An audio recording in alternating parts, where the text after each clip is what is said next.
What's up, guys? JP back at you once again, bringing you guys day number 23 in my 14th annual 31 Days of Horror, a series in which we watch and review 31 horror films in 31 days, all during the month of October, leading right up to Halloween. And continuing along here, I decided to go with a movie that I'm surprised that I have not reviewed on the 31 Days of Horror before.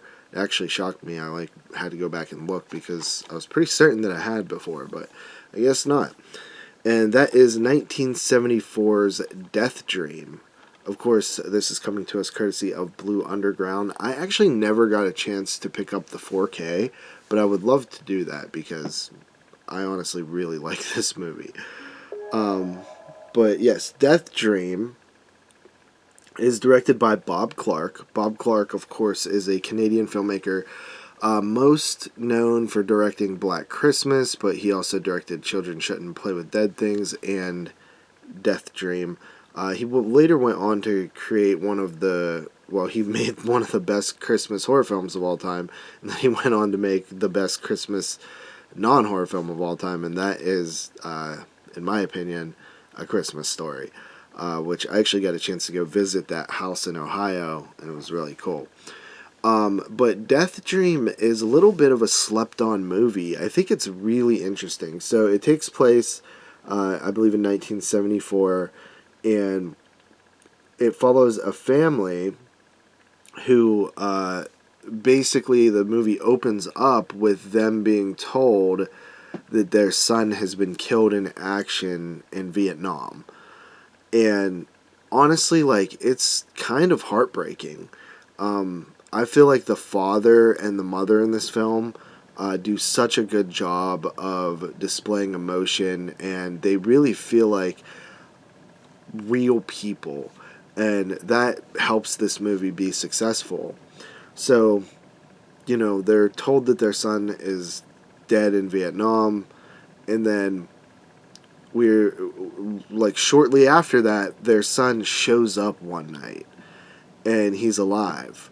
And they couldn't be more happy and thrilled, but also confused because they were told he was dead.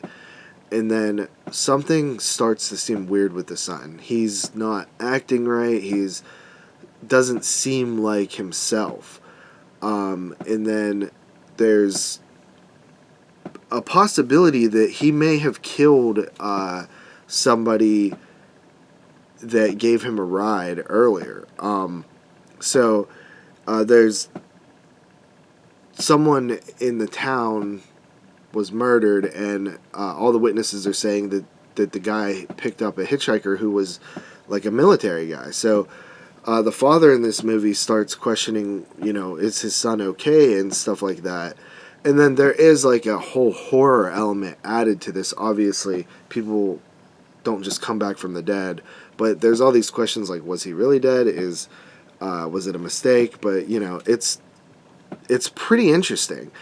But the most interesting aspect of this movie is by far the similarities and the commentary on, one, war in general, but two, post-traumatic stress disorder, PTSD, because there's a clear correlation between the way that the character's acting, not quite being himself, having that 1,000-yard stare, having that just disassociation with what's going on around them, sort of that blank, stoic look to the character.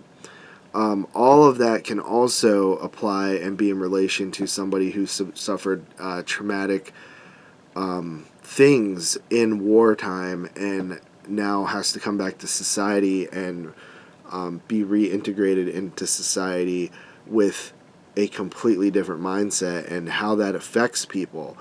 I've always been very fascinated with PTSD, especially from war. And I think that there's a few movies out there who touch on it.